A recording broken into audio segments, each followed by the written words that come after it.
What's up, guys? Zenigami here, and we're back with Katawa Shoujo, which I keep wanting to call it Doki Doki Literature Club in my heart. We just went to sleep, so it's morning time on day, I think it's in-game day 5. 1, 2, 3, yeah, I think this is day 5 in-game. My morning alarm goes off, and I flail about uselessly for a while until I remember that I decided to give morning runs another shot. I don't know if this is my greatest idea, but I'm determined to keep going. This is about my health, after all. Sure, things haven't been great for me lately, but that hasn't made existence so intolerable I'm not going to try everything I can to stay healthy. Besides, it's all about asserting some kind of control over this thing, right? If I can manage that, well, I can manage anything. At least that's what I keep telling myself. Once again, it would appear that I'm not alone in my run. Emmy has apparently been here for some time. It looks like she's already worked up a good sweat. Hot. I can smell her for miles away. Just when the hell does she come down here anyways? Joke's on you, she actually lives down here. She doesn't have a place to live, poor Emmy. Oh, it's you. I'm surprised to see you again. I thought you'd wimp out. Well, not many people manage to come back for a second try. She frowned, seemingly annoyed by a passing thought. Like the rest of the track team. Wah wah.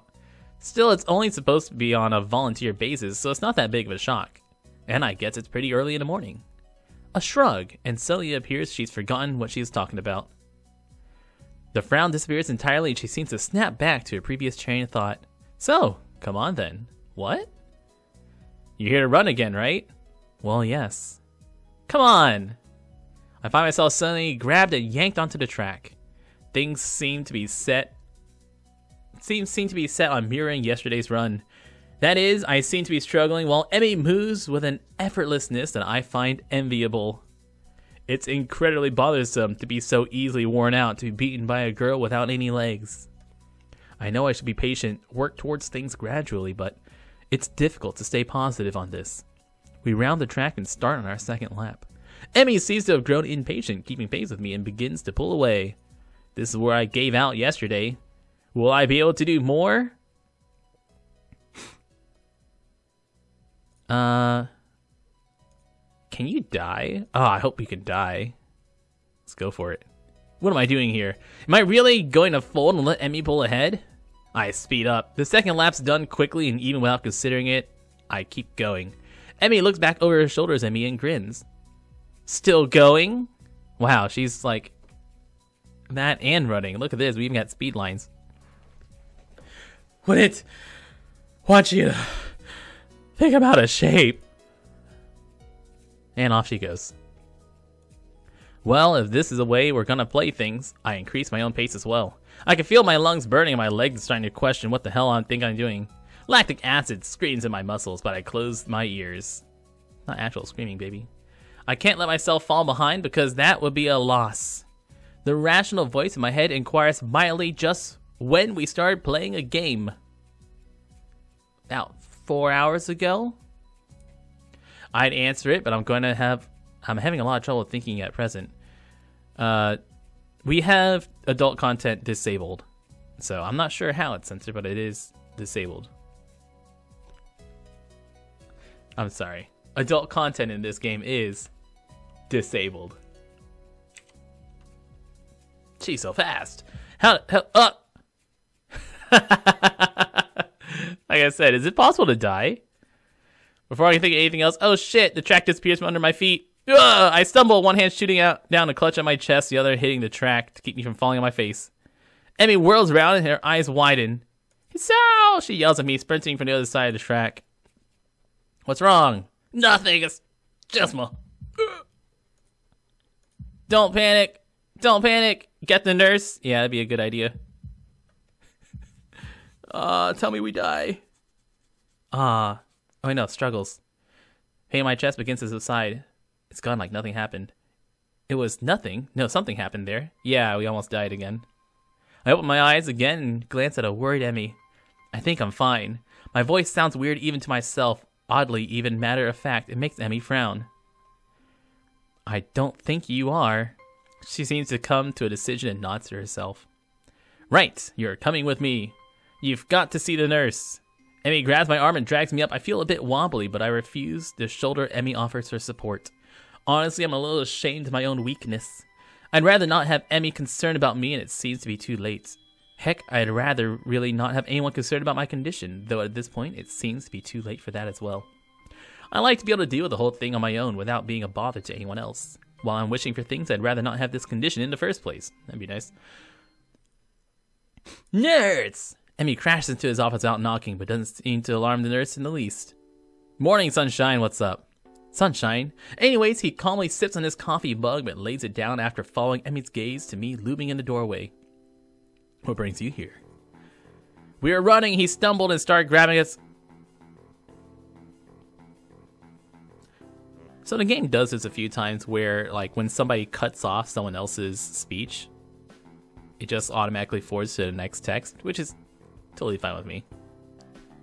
Thanks, Raptor Cereal. In all, you know, just to be clear, unfortunately, that was not a Zenigami original joke. That one I got from old memes. I don't know, we were running and then my chest started hurting like that time before and it went away for a few seconds. It was just a flutter or something. The nurse frowns as if to say that just a flutter was some kind of oxymoron. I didn't mean quite this when I suggested to get some exercise. You've got to be more careful. I was being careful. Come to think of it, I just got into a race with a member of the track team. Doesn't seem as well reasoned as I thought it would. You just what? I was racing Emmy. Is this true, Emmy? Aw, she's adorable. Finally, she can't seem to bring herself to say it aloud and merely nods. The nurse sighs and rubs at his forehead with one hand tiredly. Emmy, you've got to be more sensitive to the limits of others. Well, she didn't know. It's not her fault. She doesn't know what's wrong with us. I don't know if he told you, but Hisao has a bad heart. Oh my god. Doctor-patient confidentiality. It's my fault. My bad. Nurse is stunned. You what? We were just running and Emmy started to pull away and I sped up to catch her. Nurse stares at the ceiling, mutters a prayer of patience to some god or another and looks back down at both of us. You're both stupid. Yay! Come on, Hisao. I've got to make sure your heart's not gonna explode. Take your pants off. Sorry, what? No, don't worry about this. I know what I'm doing. I dutifully obey and follow him to the adjacent room where we ascertain that I am, in fact, not gonna die. Well, that's nice. How's it feel? Cold, yet soft and supple. You only missed like 10 minutes. We woke up, we raced Emmy, and our heart gave out. And we did. You just stay here for a few hours and rest and see how you feel after that. I'm not going to eject, so I lie down in an infirmary bed. Oh, I've watched enough hentai to know where this is going. A thoroughly miserable Emmy comes in after getting an earful from the nurse in the other room. I couldn't hear what he said through the closed door, but I'm sure it wasn't pleasantries. Look, I'm really, really sorry. I should have been more careful. Hey, it's not your fault. You didn't know. Yeah, really, it's not her fault. It's our fault. She looks awfully down and sorry, and my reassurances don't do anything much to cheer her up. I want to make it up to you.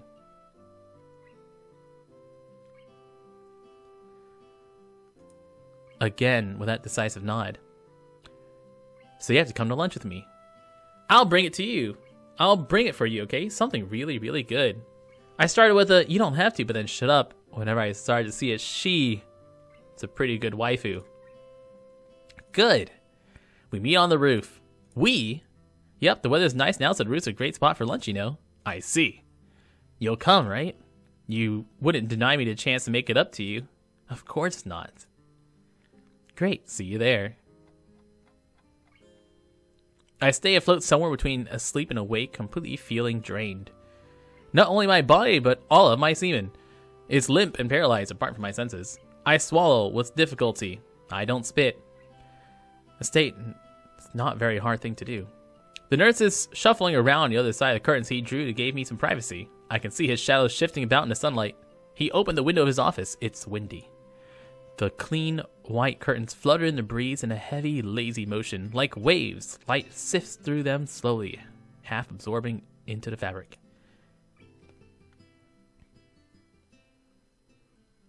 I close my eyes and never wake up.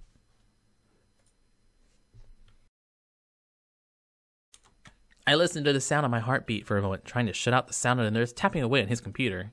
He's probably playing RuneScape. It's steady. Damn it, not even a week and I end up like this again. I really screwed up this time. Should have known better.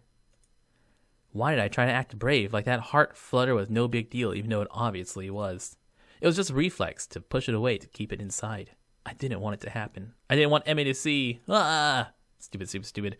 I have to be more careful. I'll end up in a hospital again. Or dead. That's my final thoughts before I gave in to the tiredness. Is that our entire day? No, it's not. I fell asleep for how long? What time is it? I'm feeling a little lightheaded and I keep blinking compulsively. Pushing the curtain aside, I squint my eyes against the unfiltered light pouring in from the window. The texture of the canvas feels nothing like the wind did before. The nurse looks up from his work, sitting exactly where he was before. How are you feeling?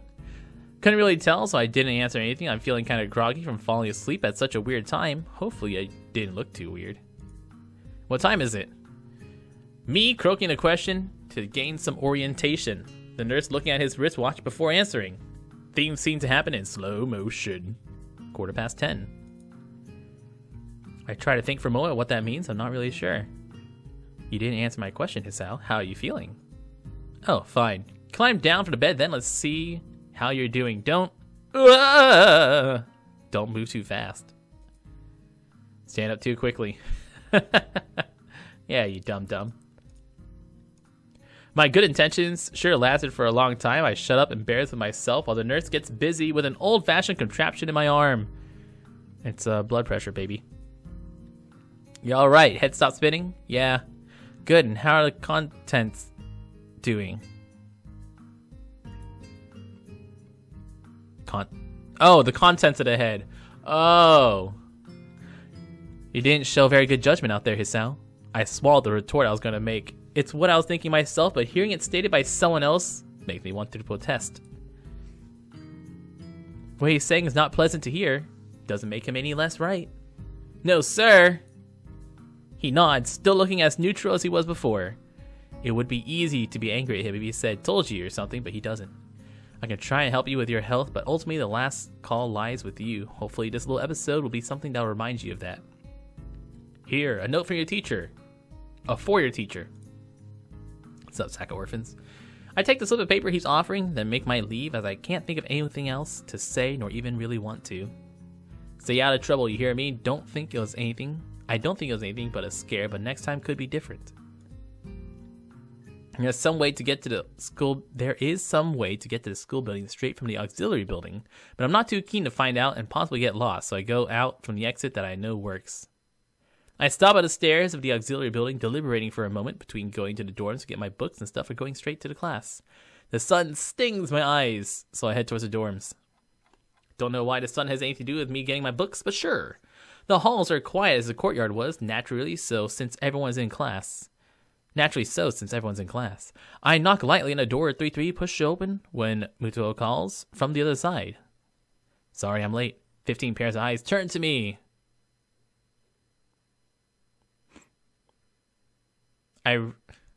I really wish it was a girl with one eye or a guy with one eye. So that way we could get like 15 and a half pairs of eyes. Muto seems to be somewhat confounded by my coming in late, as if I interrupted his flow or something. Judging from the rambling lectures his classes tend to be, that might be the case. I pass him the note the nurse gave me. Muto takes it with a nod and reads it quickly. He lifts his eyebrows, gives me a kind of stern look, but doesn't say anything, just nods solemnly again. I shrug, and he gestures at me to run along, so I naturally do. Wait. Oh, okay, we sit down in class. I'm like, run along, why don't we just take our seat? The class goes on lazily. I think I'm starting to get into the rhythm of the school. I've even stopped worrying about taking notes and being overtly attentive. The first days, I was pretty high-strung in class. Muto finishes his lecture about electricity early, but continues without a pause about the festival. So as you know, the festival is on the day after tomorrow. I hope everyone's projects are going to be successful this year. Have a good time, but also come Sunday, please keep the meaning of this festival in your minds. Games and food, says Misha. Everyone bursts out in laughter, so do I. We don't have a waifu with one eye. There might have been a waifu in Y, but I don't remember. The remainder of his sentence is buried beneath the ring of lunch bells, and everyone starts packing their things. Muto deliberates for a moment, but since almost nobody seems to be paying attention, he gives up and sits down. It reminds me of all my teachers in high school and stuff. So excuse me. The bell does not dismiss you. I do. Or in college, whenever everyone just leaves around the right time. It's crowded in the hallway, or as crowded as hallways in this school could get. Most of the students seem to be headed down for the cafeteria. Normally, I'd join the flow and grab a lunch myself, but today's different. It's waifu dating time. I managed to find a shelter from the storm in the lee of the classroom door. The torrent subsides, and I step tentatively out into the hallway, only to vet my Emmy, who comes flouncing down the hallway like a cannonball. Hey, Hisao, great timing. I have super extra lunch today, as I promised. Let's go upstairs. The stairway to the roof is a little dilapidated, but it's clearly been used recently. I love the word dilapidated. There's just some words that are really fun, but the word dilapidated is great. Track you're eating? Delicious. On top of the stairs is a door complete with missing padlock. I wonder who the intrepid individual was that removed the lock. Emmy shoves the door open and steps beaming into the sunlight. Suddenly, a tall, dark stranger appears out of nowhere. Who could it be? Somehow, I don't think that she's very good at picking locks. Hello. You scared me, Rin. Wait, is that Rin? Really? Noticing that Rin is speaking to me, Emmy looks curiously at me. You two know each other? Of course, there's only like 6 girls. She's that friend of yours. Rin had turned her gaze towards the clouds drifting above the school. I didn't know you knew this person, Emmy. The awkward silence only lasts for a few seconds until Emmy lets out a tiny giggle, shrugging the confident coincidence off. I invited Hisao for lunch. If you know him, that's just better. Oh, does that mean I don't get food, or did you invite him for lunch without the lunch? Neither. I have food for 3. Nice thinking. They walk to the other end of the roof while I stay at the clock tower for a while, taking in the atmosphere. There is no one else but us here. I guess the roof is not as popular as in other schools. A few run-down benches and tables are scattered about the edges, perhaps in an attempt to make the rooftop look less desolate. Oh, there's actually like tables and stuff up here. I always like watching anime growing up. I was like, man, I wish I could go to the top of American schools, but American schools don't let you go to their rooftops. The small pebbles covering the roof rattle beneath our feet. I peek through the chain link fence to take a look at the school grounds and beyond. Students are strolling in pairs and groups around the quadrangle and at the cafeteria. A few delivery trucks are driving past the school towards the convenience store nearby. Somewhere, a watchdog barks at a passerby. Somehow, when I look towards the town center, the small town strikes me very strongly, almost palpably. The hectic lifestyle of big metropolises seems so far and foreign here. Nobody has to run to catch a bus like their life depended on it or get their senses overloaded by the neon lights and traffic jams. I feel surprisingly optimistic about this new life of mine, looking at my new hometown, even if it's going to be mine for only 1 short year. Why is it only 1 year? I guess we're still like, well, I'm gonna go back home after 1 year. Finding out about my illness and having to move away from home all came so suddenly I haven't had time to think about how I feel. When I step out of the shadow of the clock tower to the open, I feel warmth touching my back. The sun shines from a perfectly clear cerulean sky. A cool breeze sweeping over the rooftop makes me shiver, but only briefly. The wind carries a scent of trees and flowers, not smog and car exhaust like it used to just a few weeks ago. Emmy settles on a bench with Rin in tow and produces 1 big and 2 small lunch boxes from her bag. Big one for Rin. She's beckoning me to join them, making room on the small bench. Ooh. I seat myself in a corner of the bench to take as little space as possible. It's pretty cramped, somehow with all 3 of us to fit. Impressive view. Emmy struggles suppresses a giggle and places a lunchbox in front of Rin and hands another lunchbox to me. Oh yeah, like the writing in Katawa Shoujo is pretty great. I love it much more than Danganronpa for sure. I don't know if I'm gonna say better than Doki Doki 2, but both of those are way better than Danganronpa. Here you go, lunch is promised. Homemade no less, I'm impressed. This looks really good. Thanks, I made it myself when I can. I make them myself when I can. Conversation dies off, I set about the business of feeding myself. Wait, who gets the small one, who gets the big ones? Did we clear that up? Taking a few bites, I glance up and notice Rin deftly opening a lunchbox and popping a forkful into her mouth using only her feet. It's not like she's gonna use her hands. Even though I've seen it before, I can't help but be impressed at her dexterity. It's also a reminder of the sort of place I am in right now. Will I ever get used to sights such as this? I can't decide if getting used to such a thing would be a good thing or a bad thing. Does getting used to this place mean I'm giving up on being a normal person? Or does it just mean I'm becoming more understanding of those around me? I'm distracted by my thoughts by the sight of Emmy tearing into her lunch as if it had insulted her ancestors. You seem pretty hungry. Emmy looks up, shrugs before nodding. Always a gentle woman. Always a lady. Always a lady. My morning runs always work up an appetite.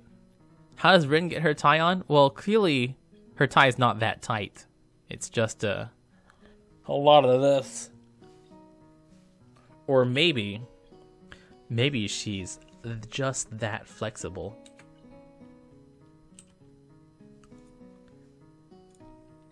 Which is great because what I burned through lunch pretty quickly. Helps me keep my girlish figure. What happened if you lose it? Would you become a man? I nearly choked my lunch before trying not to laugh. That's a figure of speech. Yeah, Rin. Does your figure have to run in the mornings too? Do you always talk like this? Like what? I think that answers my question. Never mind. So, I struggle to think of small talk and settle on the obvious questions. So, do you guys ever, like, form up to make, like, a transformer of one girl? You know, Emmy, you be the arms, Rin, you be the legs, and together you guys create one human being? Or do you guys just, like, do they pair you up like this on purpose? Like, how did you two meet? Rin seems confident to let Emmy answer this question. Rin seems content to let Emmy answer this question. Someone in the housing department thought we complement each other well. Oh, so they were assigned as friends. They're like, no arms girl, no legs girl. I got this. Like shoes and a suit. Oh wait, watch this. Oh my god, I can scroll backwards to read things. Huh? Emmy giggles at my confusion. Put us together and we've got all our limbs, get it? Ah! I started helping Rin get ready in the mornings and that was that. Well, there's your answer about how she does it. I mean, you can't help someone get dressed every morning and not get along. I see. Rin chooses a moment to interject. I have trouble with shirts. Seems obvious. Really? Kind of? This isn't helping, but at least Emmy seems to find the whole thing funny. That combined with the fact that Rin is genuinely curious makes me feel slightly better and yet confused. You've got no arms. Oh, you know, like I was thinking something was off. I thought it was her dead eyes, but it's the no arms. Putting on a shirt seems like one of those things that would be difficult. You know what? I'm gonna start topping now. Please say something about foot in your mouth. Oh my god, please say something about foot in your mouth. Please. Just look at Rin and go like, oh man, I'm just putting my foot in my mouth.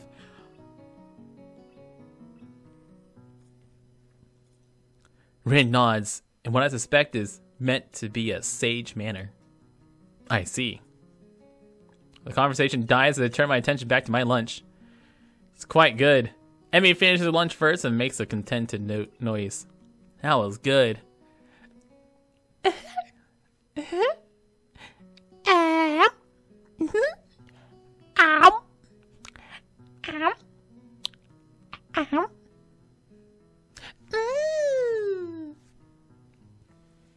She busies herself with cleaning her lunch. Rin speaks up.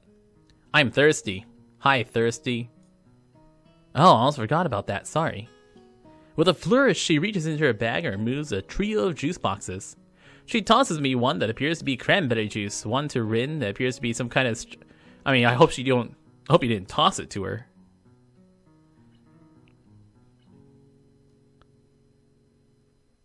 Strawberry milk, complete with pink color scheme, and keeps an equally pink box of some kind of fruit punch for herself. Rin dexterously stabs her straw through the top of the box and begins to drink. I am once again impressed by how flexible she is. Somehow I didn't think either Emmy or Rin are the sorts of people to think twice about the way they work around their particular disabilities. How did Rin catch it? With her face, obviously. Here you go, and here you go. Thanks. Appreciate it. Rin especially so, seeing as she has no arms. Indeed. She gives off the impression of being entirely unaware that she's missing any limbs at all. Whether or not that's conscious decision is another matter. I'm honestly not sure. So, Hisao, how do you like it up here? Hey, what's up, Rick? How you doing, dude? It's actually quite nice. I like high places for the view.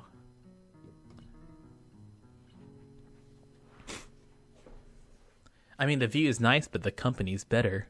Ladies. Thanks for inviting me up here. Or, alternatively, yeah, the scenery is nice, but so is the view. Emmy grins a 1,000-watt grin, pleased by my response, I suppose. No problem. Feel free to eat with us next time, too, okay? I won't make you lunch, but you can bring your own up here. No lunch service? I don't know. Emmy looks mock offended. Trying to take advantage of my good nature? The nerve. She giggles. Well, if that's your answer, I guess Rin and I will just keep eating lunch all alone. I am suddenly assaulted by the most heart-rending puppy dog eyes I've ever seen as Emmy pouts. I was just kidding. I'd love to eat lunch up here again. Good location and the company's okay too. There you go. Emmy frowns a bit at my declaration of okay, but seems happy enough that I've accepted her invitation. I guess this makes us friends now. Or at least acquaintances. A lunch bell rings, signaling a return downstairs. Rin, you didn't finish your lunch again. I wasn't that hungry. If you don't eat more, you're gonna fade away. Ooh. Rin shrugs as if this is an acceptable risk. Come on, we'd better get going. But she likes to eat her lunch at dinner. You know, the meal between lunch and dinner. That's when Rin likes to eat.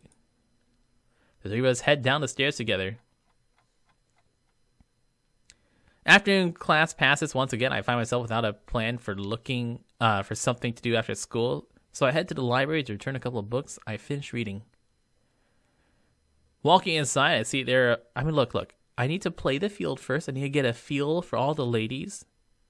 But right now... I have a winner in each of the pairings. Like in each of the pairs of girls. I've got a winner. But I think overall, Emmy's ahead. Walking inside, I see that there are about as many students here as there were on Tuesday, all the more evident from the almost total silence enveloping the room. As I drop the books I borrowed into the return slot in the counter, Yuko suddenly pops up from behind it, quite startled from the banging they make as they hit the trolley next to her. Sorry, Yuko, didn't mean to startle you. No, that's fine. It happens a lot. I'm used to it by now. Well, that it shouldn't startle you anymore now, should it? It's okay. I know where everything goes. Thanks anyways. Or know everything is. I suppose I'll grab another book or two while I'm here. There's not much else to do. After reading so much during my stay in the hospital, it's become a hard habit to break. I wandered down to the fiction section towards the back of the library, scanning the bookshelves for anything that catches my eye. And I do. I see Hanako. Is she there? Ah, she's there! Absorbed completely in a fairly thick book. I decide against intruding on her like last time and get back to finding some reading material. After an indiscernible amount of time spent perusing the aisles, I finally decide on a couple of books to get and slide them off the shelf. With a minimum of fuss, I quickly walk over to the counter, check out my books, and pop them into my bags as I walk out. By the time I leave the main building, as sunset isn't too far away, a small trickle of students remain, but the majority have left, presumably to their homes and dorms. Feeling utterly drained, I head to my room to read the books I borrowed. There's been enough action and excitement for one day already. The first is Alice's Adventures in Wonderland. I know the story, of course, but I've never actually read the original book. It's just as trippy as I remember the story to be, with a wacky characters and nonsensical plot. I start thinking to myself some kind of Alice too, haplessly tumbling down the rabbit hole into this crippled wonderland.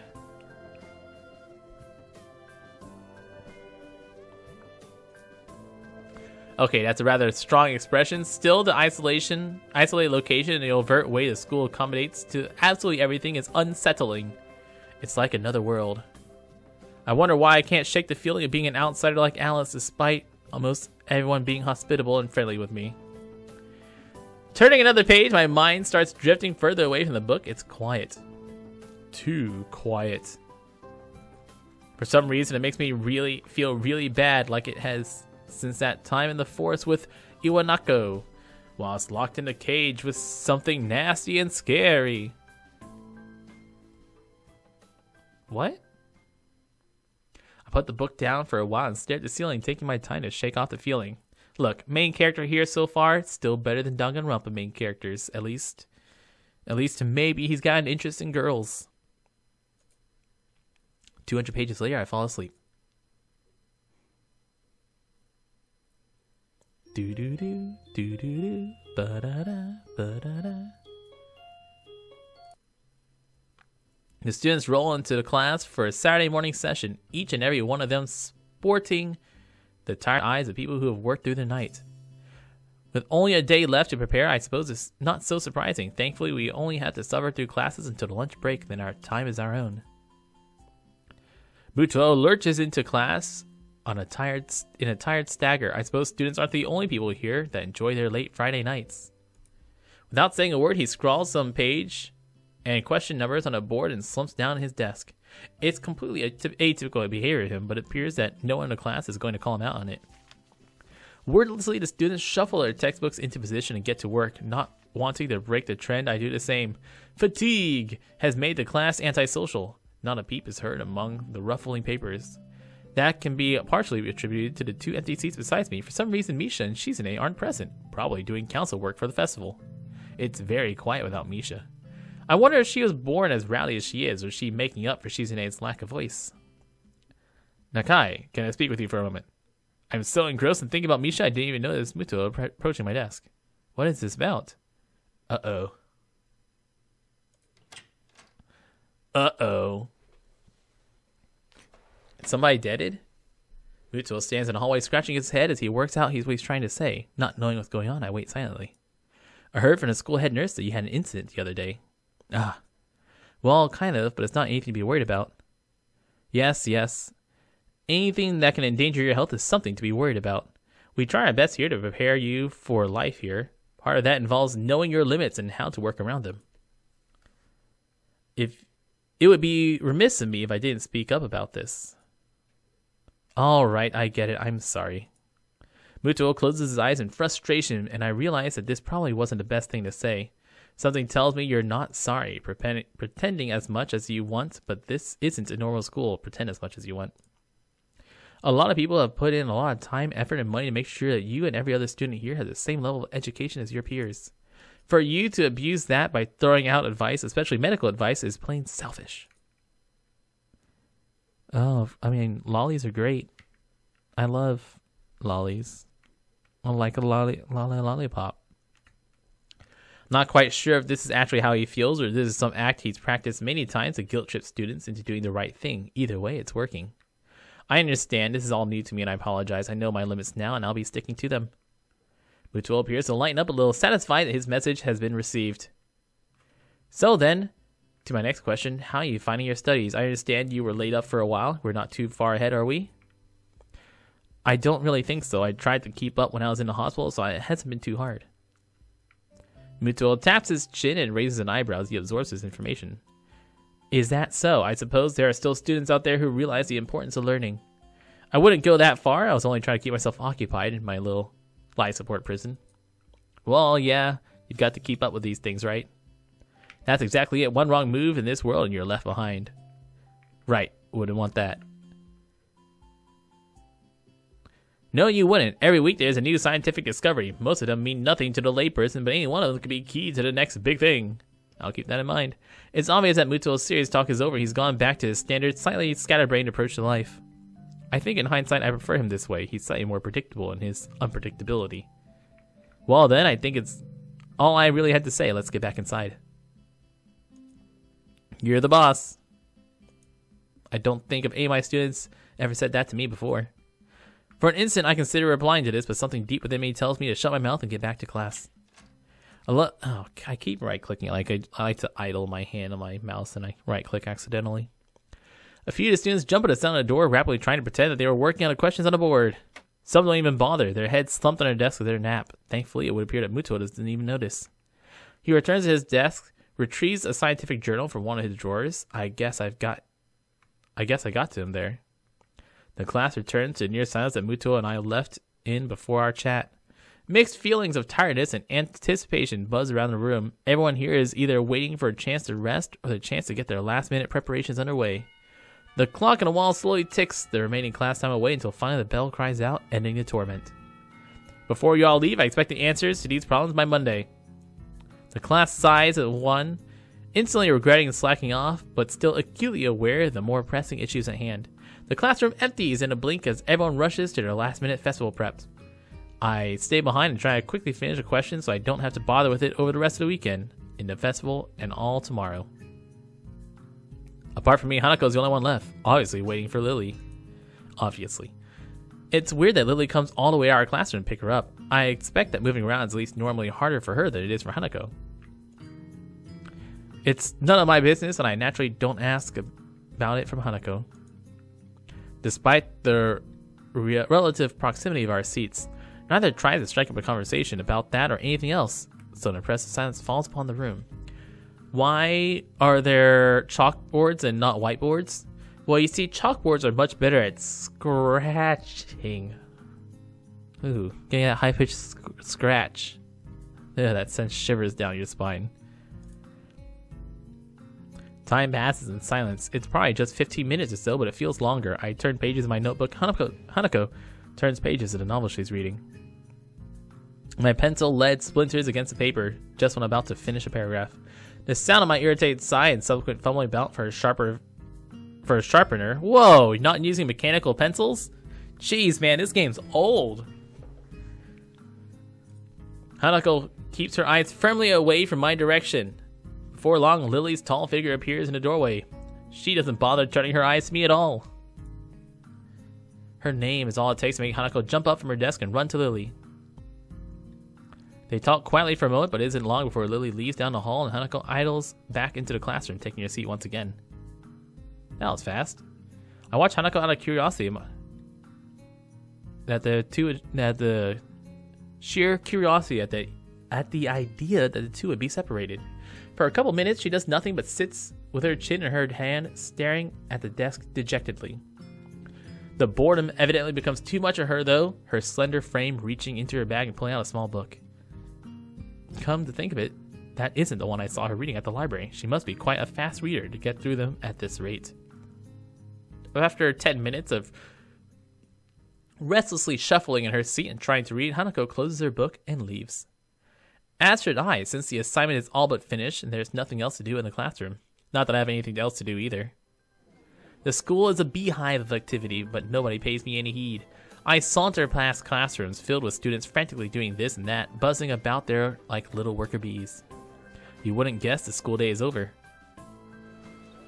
It's a bit quieter outside, but not by much. People zip by left and right, hurrying as quickly as they can, busy and energetic.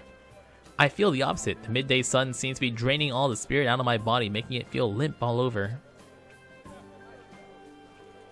Warm, soft air inside my shirt, feeling like a cushion.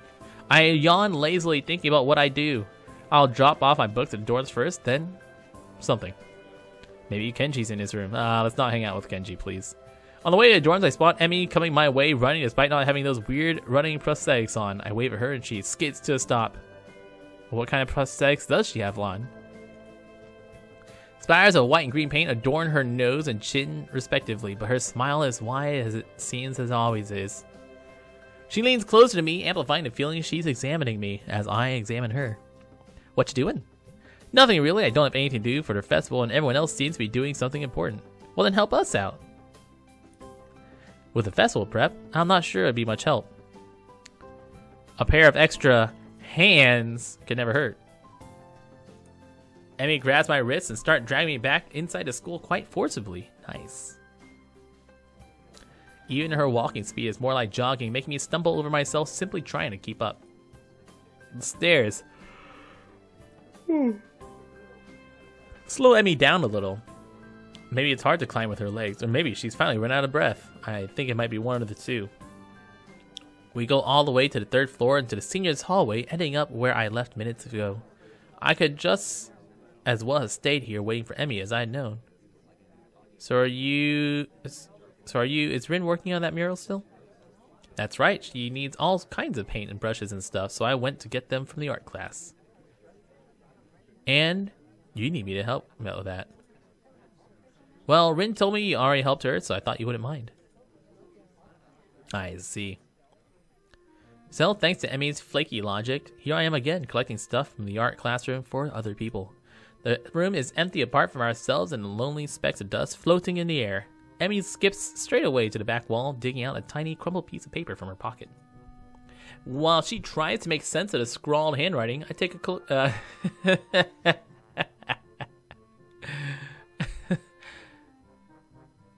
handwriting. I take a closer look at the materials laying around here. Dozens of paint cans and balls are arranged on the shelves in the most unorganized fashion. Some look like they've been left there for several decades, relics of previous art club generations. Next to the heavy stacks of neatly piled drawing paper are boxes full of different sized brushes and unsorted crayons. Oh yeah, no, I think we jumped off of that path. We they made us that choice of the of Shizune, and they gave us a choice of Shizune and pink haired girl, and we jumped off to that to hang out with burn victims.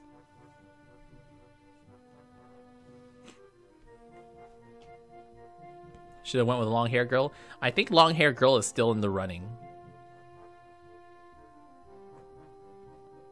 I think we still have a chance with the burn victims. Yes, Shizune and Misha I think are out, but I think we still have a shot with Lava Girl. The smell of paint, turpentine, and fresh paper float in the stale air, mixing in my nostrils to form that unmistakable scent of art.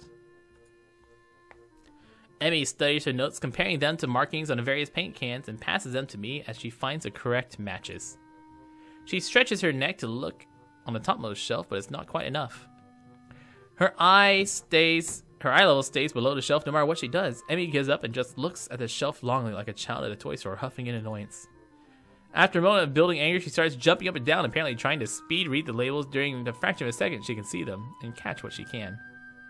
It's no surprise she fails miserably and almost manages to bring the entire shelf down. I can see why me lending a hand here could be useful. Come on, let me do that. You can't jump high enough, and I don't want you to hurt yourself trying. Well, you should have gotten longer legs.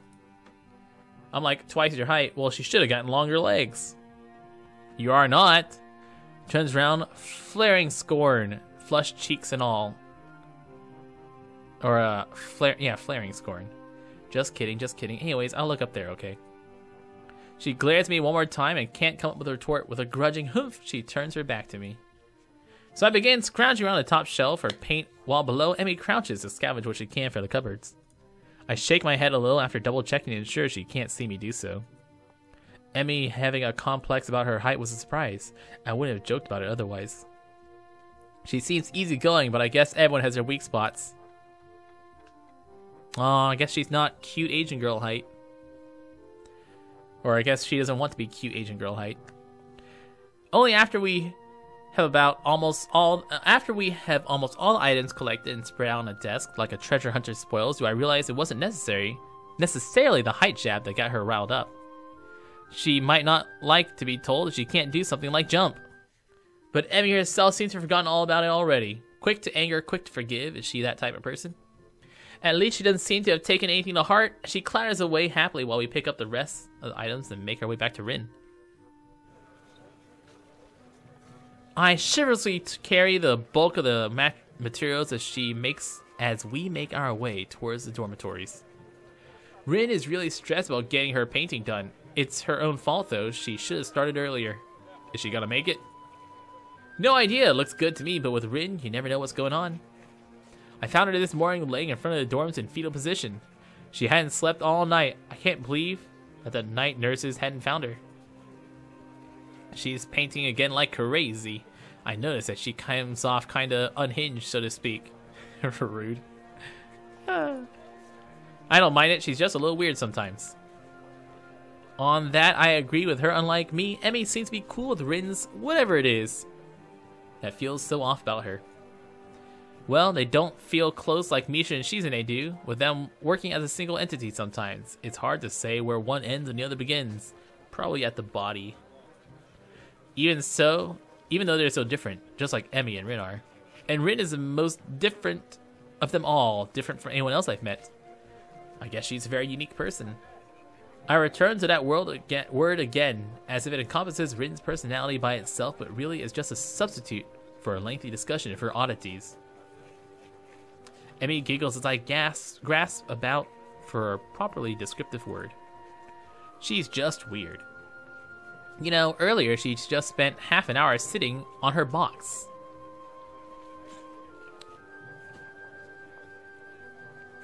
I mean, most girls sit there. It is between their legs after all. It's hard to sit without sitting on your box. And stared at her toes. Oh. Right. Do you ever stare at your toes, Emmy?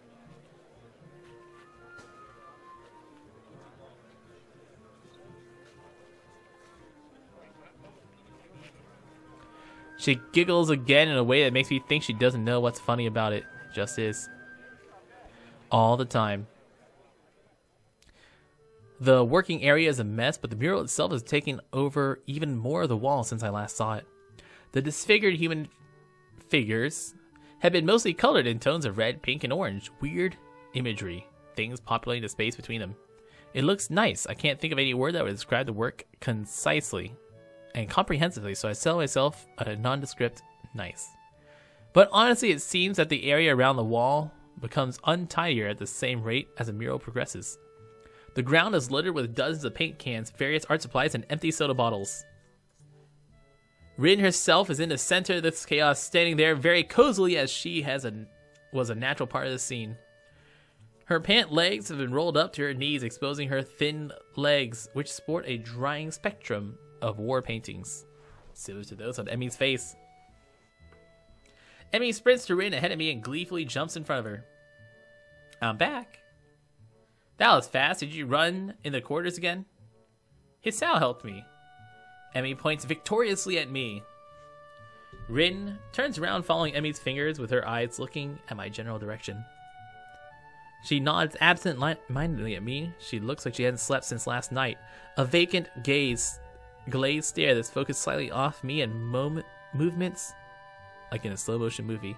I mean, it looks like her regular eyes to me. Hello, Hisao. Thank you for your help. Don't mention it. I just did. Never mind. Looks like you've made progress, looking good as far as I can tell. But now you get more bad luck. I know, but I'm willing to take the risk. But now you get more bad luck. It's a very nice thing to say. For me, of course, not for you. Why? This is why artists are always unlucky. They have to constantly look at their unfinished paintings. Is that something like an unfinished painting brings bad luck? So artists can't find romance. Their favorite TV shows are canceled, or they die young because of an unspecified disease. It's a deep and mysterious law of the universe. Unless they're blind. She considers this for a while, looking like she's gonna fall asleep. There is a boy. At the art club, you see, blind boy, so he doesn't. See? He should become an artist. No bad luck. Guaranteed. Don't you think that would be a good idea? That only blind people should become artists? No, not really. You might have a point. Yeah, I don't think they can do it. Their disabilities are holding them back. Impossible. They're just something that disabled people can't do. You guys know what I mean, right? Right? Right? You guys with me?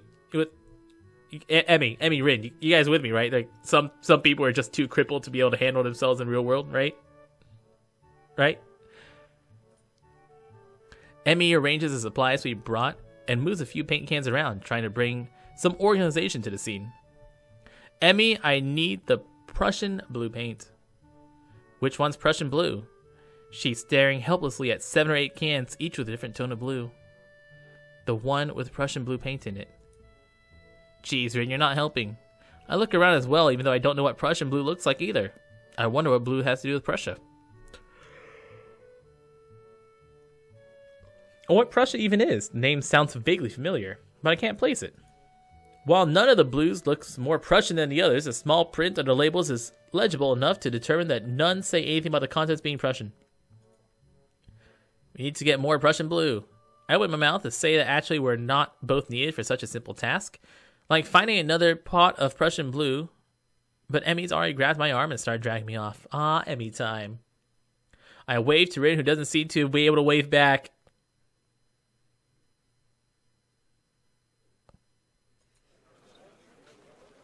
Well, she'll notice when she goes for her Prussian blue and finds out it's not there. Maybe. Probably not. While I'm busy thinking of how weird Rin is, Emmy's been dragging me back to the art classroom. I feel myself starting to run out of breath. What's the rush? Huh? Emmy's giving me a praising look as if she's trying to figure something out. It's just you seem to be in a hurry. I'm not sure I can keep up. Comprehension dawns on her face. You're not out of breath, are you? There's almost an accusing playfulness to her tone. I'm tempted to deny it, but then I realize I've been breathing heavy since we stopped. I guess it's kind of obvious. A little. Not everyone can be in shape, you know. Takes all kinds, right? Look. You don't know how hard it is for me to run, Emmy, okay? Like, you have these cool, sick-ass fake Legos, whereas I have to use these, defective human legs that are so annoying to use. Emmy frowns. It's not a particularly good frown. I should get in shape? Not that I hadn't already decided to try for that. After that flutter in the track, I guess there's a real need to get in some sort of running habit. After all, feeling pretty good. I was feeling pretty good until I had my false alarm. It was fun? Why am I Aquaman out of water? I don't get that.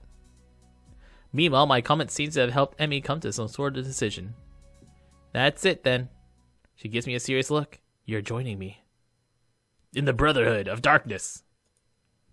In the mornings, you and I are now running partners. I've got a routine all planned out. In fact, she produces a crumpled sheet of paper. Oh, fish out of water. Gotcha. Justice League. Assemble. When you said cyborg, I assumed like you meant a cyborg, not the cyborg, but I gotcha.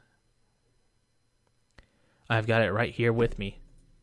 I almost dropped my phone, but I caught it. Oh my god, look at me, superhuman reflexes. I take the sheet of paper and give it a once over. Times, dates, laps, all laid out. A slow increase from just a few laps a day to, my god, does she expect me to have me running marathons? And where did she find the time to get this all together? How long has she been planning this anyways? You been planning this? A little. It's really the nurse's idea. He told me to keep an eye on you to make sure you exercise like he told you to. A vast conspiracy. Maybe Kenji's onto something here. This seems a bit much for just keeping an eye on me. Well, to be honest, I like you, Hisao. My god, Kenji, if you could only see the scheme unfolding. What do you need a partner for anyways? A life partner. It's easier to keep up a workout if you're not the only one doing it. It's also nice to have a shower partner. You're less likely to quit if someone else is counting on you to be there, right? I see, and this won't end up with somebody getting murdered at night like a Danganronpa, right? I'll be obeying the nurse. And I'll be keeping an eye on you just like he asked. You caught on quick, and if I refuse... I have no intention of refusing, of course, but I've got to at least put up a token of resistance to such a masterfully executed plan. Yeah, I dropped my phone that time. Shut up. Well, if you refuse, I'd have to pout. And you'd have to live with being the guy who made Emmy... Emmy...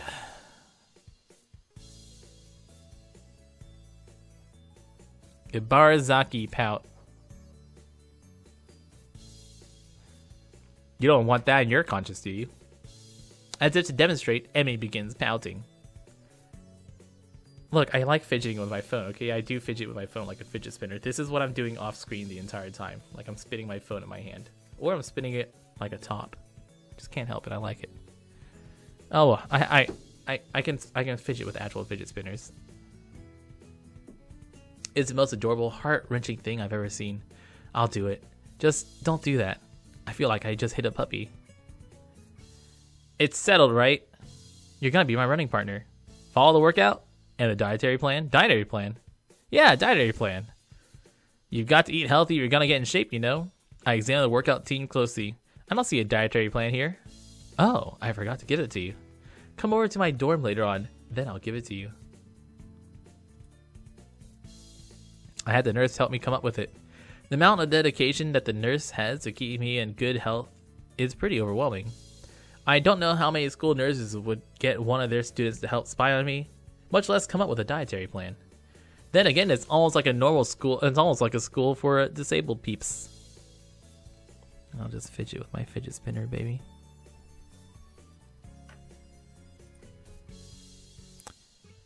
Yeah, it's not such a bad thing. This dietary plan seems to cut out just about everything that'll be offered at the festival tomorrow. And I will start the dietary plan the day afterwards. When does our running start? After the festival. Sweet. What if I had something to eat there? I could get a stomachache, you know. I meant the day after the festival. I knew that. Wasn't there something we were supposed to be doing? Besides flirting. Oh, right, paint. Oh, paint. By the time we got the paint back to the mural, Rin's already wandered off. Oh well. Emmy and I both decided to part ways there, leaving the paint on the ground. Rin will find it whenever she comes back. Yeah, fuck it. She's on her own now. At the same time, the weeks left me pretty tired, so I read a little, then got to bed. Oh, Katsu. Sorry, Katsu, no Rin for you, baby. We're on Emmy plan. Emmy's the planny. I'm okay with this turn of events. The next day I wake up feeling a little lightheaded. It's almost noon. Sleeping late is fine since it's Sunday and there are no classes. Not just a Sunday though, but the festival as well. From my window, I can already see some people at the soba booth slinging noodles onto plates for people with a craving for low-quality food. I throw back a handful of my morning meds and ponder how to spend the day. There will be a few exams in the upcoming week, but I don't consider these as ominous as others, so I'm not as worried about them as I probably should be. With no urgent obligations regarding education, I should be free to spend a day at the festival's like free time. Finish my morning routine, I exit into the hallway intending to go out and find something to eat. Oh no, man. Ah, it's Kenji time. Oh, shoot, Kenji. No girls allowed for it. The girls crossed out and body crudely scrawled. No body allowed. Oh, got it. Knocking at his door is luckily devoid of any sign of life. I hear again the unsettling clicking of at least 10 billion locks being pulled back. The door opens up a crack. Who is it? It's me, Harry Potter. You're supposed to ask that before you open the door. It's you. Damn, it's early. It's not really that early. What is it, man? Nothing. I was just going to ask what you're going to do today. Half the school's out there already. Ah! Why? What? Is today special? Why are they there? Who are? I can hear them. It's loud. Don't tell me. Has the invasion began? He suddenly looks more alarmed. What day is it, man? Well, I guess you can't see the big wooden booths outside, huh? People selling stuff? What are you talking about? I have my curtains closed at all times to thwart the snipers. It's a festival, you know. Oh shit, that's today? Ah, damn it. I can't believe I forgot. I don't have my fort finished yet. This is bad. This is gonna be a very bad day. It's good you told me this, man. This is gonna be a bad day. Why? They're going to be everywhere. The people outside my window, socializing. Kenji rubs his temples nervously, suddenly looking very ill. It's going to be loud as hell. Damn it, I was gonna be out today. Now it's ruined. Everything is ruined. It is awful. What the hell? Kenji seems nervous. You can even say he's majorly freaking out. I can't believe this. So that's what today was. I couldn't even prepare for it. I couldn't even brace myself, and now it's here. I couldn't. I thought you knew. So I guess you're not going to do anything today.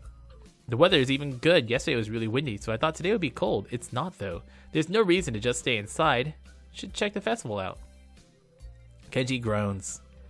No, I can't do it. They'll eat me alive. That has to be a joke, but he said it with such a straight face. No, it wasn't. He's crazy. What are you gonna do? Would you hang out in here? You can help me build my fort. We might still be able to make it if we work together. I wonder. I'm kind of hungry. I made this deal that I can try to take better care of myself, be healthier, you know. Don't know if I should steer clear of the takoyaki or head straight in. Takoyaki, baby! Let's get some takoyaki, some soba, and everything. I'm gonna eat everything at this festival. You know, Emmy, from our year, we kind of agreed to watch each other's backs, and oh, fucking, that's not how you spell re. The shrill scream and an expression of abject terror in Kenji's face chill my blood, as if I was told a Catholic priest I sold my soul to the devil, or I turned 18. Ugh, too old to not want. You sold your soul to the devil. You didn't get anything in return. What's wrong with you, man? Do you know who you're dealing with? She's a public health danger. Do you know how many people she's sentenced to the hospital monthly with her carefully placed tackles? She's one of them, a player in the vast conspiracy that aims for the complete submission of everything that is manly. Can't believe what I'm hearing. I trusted in your judgment, man. I thought you were brothers. You have to call it off before it's too late. The festival, too. He fingers his scarf. I'm going to have to find some place to hide, a safe haven. I have the perfect thing.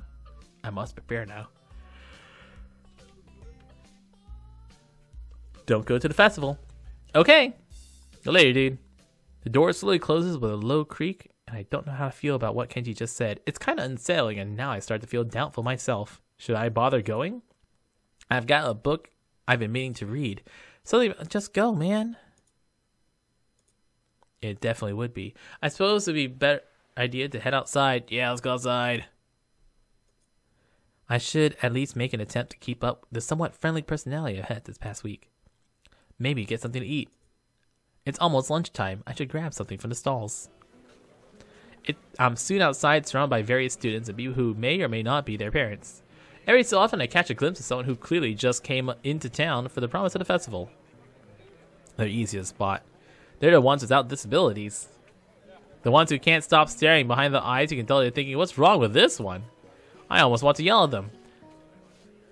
I thought that myself half the time. At the same time, I can't deny I've been doing the same all week. A wave of something like disgust sweeps over me, guilt for my own narrow-mindedness. I push the thoughts aside, concentrating on the pangs of hunger that burn my guts like a wildfire. The scent of something fried leads me to promised land where I can get some lunch. I mean, like, I'll be honest. The last time I was hanging out with one of my friends who didn't have any hands, I did ask her for a fist bump. I'm mean like that.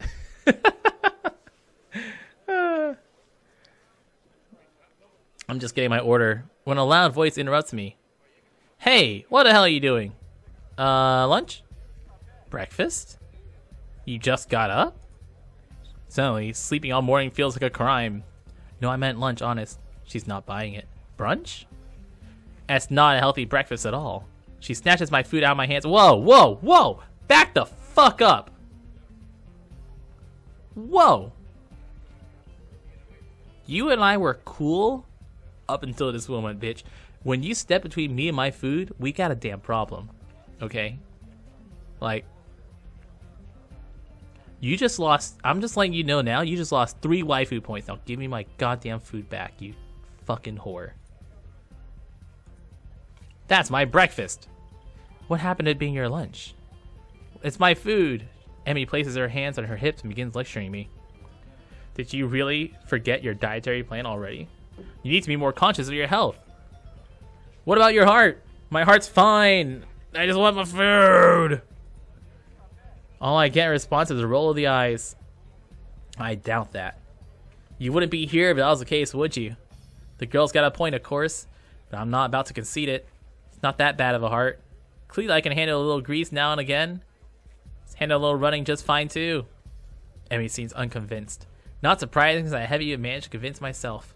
Maybe, but not if you're sleeping a day away all the time.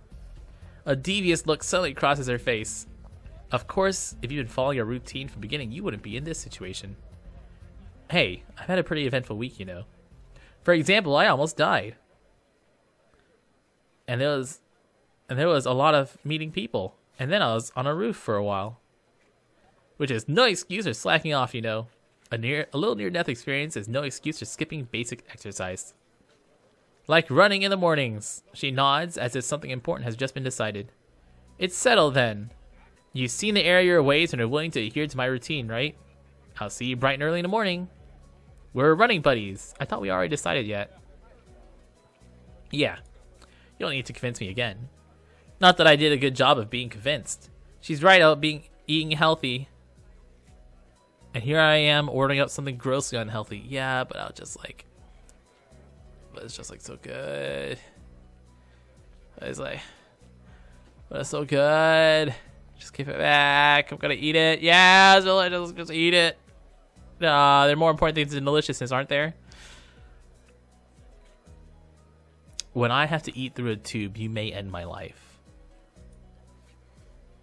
Like, real talk, when I'm laying in that deathbed and they're like, sorry, you're not going to be able to eat real food ever again. You're like, fuck it. I had a good enough life. Let's end it now. If Emmy weren't here browbeating me for my poor decisions, I'd probably... Hey, wait a second. A sudden question springs to mind. Why have you taken such an interest in my well-being? Because I'm going to be your waifu. You're the new guy. I figure you don't have any friends yet, right? Rude. I owe you for not getting angry. I told the nurse I would anyways. Crazy little running girl wants to make me healthy. I suppose they're worth fates. That sounds fine. Thanks for your concern. Tomorrow morning then. I figure that ends the conversation, so I turn to leave. Not so fast. I feel a hand on my collar. In a second, I've been yanked backwards. What do you want now? Emmy, almost wounded by my annoyed question. I thought you could use a company. Her eyes narrow. Besides, you're just gonna try sneaking some more of that fried crap, weren't you? Yeah? I wasn't going to, but now she mentions it, that would have been a really good idea. I was not. Okay, maybe I was gonna get a little. A lot. Yeah, a lot! I get done agreeing that I need to be healthier to immediately start considering the next unhealthy habit that comes my way. Yeah, but they're really good though! I definitely have to stick with you. The whole situation feels silly. I can only imagine what passersby think of the sight of me being lectured by a tiny girl half my size. Maybe I should just give up for now. Do what you like. Might as well make the best of this. What do you want to do? Emmy thinks for a minute. Well, I promised Rin I'd stop by her mural. So let's do that. I confess I'm slightly curious as to how her mural turned out myself, so again I consider there are worse fates. I give a nod of assent and make myself almost dragged bodily through the crowd as Emmy races to our destination. By the time we reach the doors, I can feel my heart pounding. My heart shouldn't be pounding after just that. I take a few deep breaths, willing myself to calm down. I'm one of the most normal looking people in school, and still I have to be here. Sometimes I almost wish I'd lost a hand or something. Yeah. Totally. At least then it'd be obvious that I belong. But instead I don't even look sick. Even now, trying to catch my breath, I just look out of shape. Emmy looks back and notices my state of distress. You're not going to die on me, are you? Please don't. It'd be my fault and don't want to deal with that kind of guilt. Besides, after the last time, I really don't think I need to see that again, especially because the nurses will totally say it's my fault. I'm fine. I guess I just need to start running after all.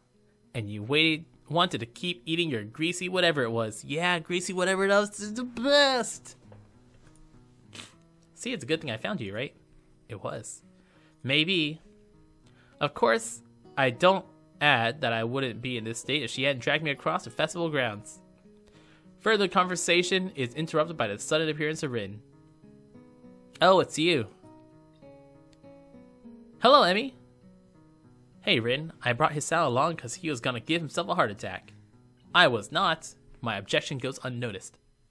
We stopped by to see how the mural turned out. Rin nods slowly. It's right here. You can see it pretty clearly. I find myself wondering how long Rin's been standing here in front of the mural. Has everyone stopped by to look at it? Are we the first ones? Obviously, we're not the first ones to see it, of course. I mean, it's pretty big. You'd be hard-pressed not to see it. At the same time, I don't think anyone's actually talked to Rin about it. Anyone but us, that is. I feel compelled to say something. It looks pretty good. Still not happy with how it turned out, but I guess it'll do. She seems almost resigned to it. I'm not sure what she expected as a result, but I guess she didn't quite get there. We stand in front of the mural, taking it all in. This one's weird. I try my best to concentrate on the composition of the thing. It's fairly interesting. The colors swoop and blend together, dragging me along with them. There's a dreamlike quality to the whole thing that makes me feel sleepy. I tried hunting out some of the colors Emmy and I grabbed for her. Try as I might, I couldn't find any Prussian blue. Oh well. I'm sure it's in there somewhere. My feet start to hurt, but Rin doesn't seem inclined to move on. Emmy speaks up. Hey Rin, do your feet hurt too? Hey Emmy, do your feet hurt too? Of course. Can't survive without food. What, in like the past 5 hours? Maybe, but I'm hungry again, so that means I'm wrong. Emmy grins and clasps her hands together. Good. Come get some food with us. Rin nods in assent. Okay, but we should hurry before they notice I'm gone. Somehow, I don't think they'd care. Rude. As we head back to food stalls, I cast a longing eye over to the fried food. No, I better not. Oh, but it'd be so easy. We find a nice spot in the grass and sit down to eat our purchases. Well, my purchase, anyway. Somehow I wound up paying for all the food. Because I'm a gentleman. Surprisingly, my unfried food is pretty good. Silence falls as Emmy and I eat and Rin stares at something or other, occasionally eating a bite or two of her food. I finish my meal first and lay back on the grass. Emmy glances up from her food. Tired? Just a wee bit.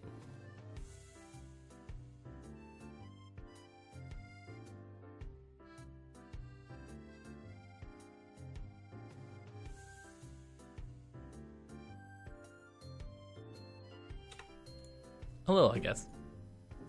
Well, don't oversleep or anything tomorrow morning. We start our morning runs, remember? Actually, that slipped my mind. I was actually just enjoying myself, wandering around the festival with these two lovely ladies. has actually been fun. I'll set an alarm. You better be there. I'll get angry if you aren't. God forbid. I don't think God comes into it. Unless there's some kind of freak accident and your alarm clock shorts out. That might be a random act of God. Well, don't cause any random acts of God then. A plan forms itself in my mind. It's a plan that makes me feel kind of guilty, but I throw it into execution anyways. I've earned a little fried food. Anyways, I'm gonna start running tomorrow, right? So the actual routine all starts then, not now. I agree.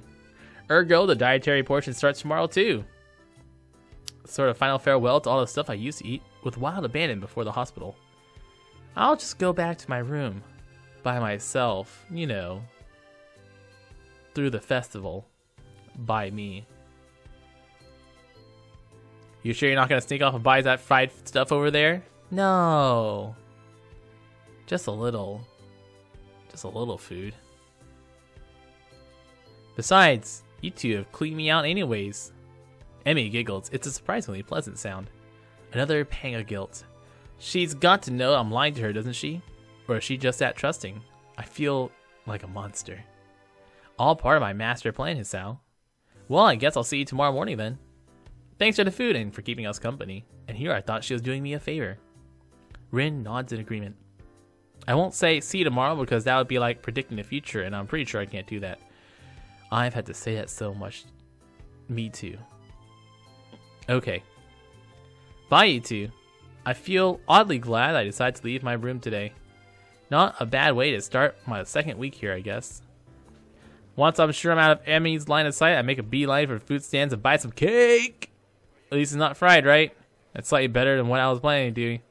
I still feel a little bad about lying to Emmy, though. She does really seem concerned about my health. I'll make up for it somehow. Better head back to my room. Hey, I do have homework to do.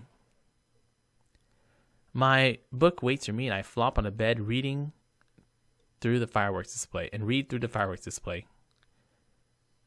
Eventually, all the running around catches up with me. I'm really out of shape. Emmy dragging me out in the morning and to run might be a good thing after all. It's something to look forward to. Whoa, ooh, cutscene! Aw, so cute!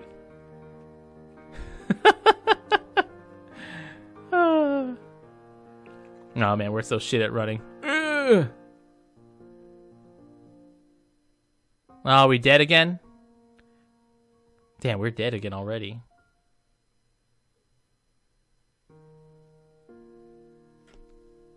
Pretty cute. Yeah. Oh man, we're copping that feel.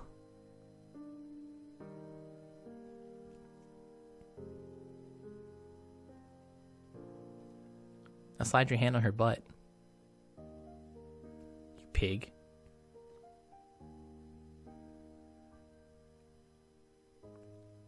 Ha!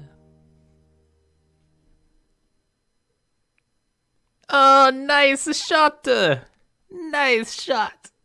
Act 2, form.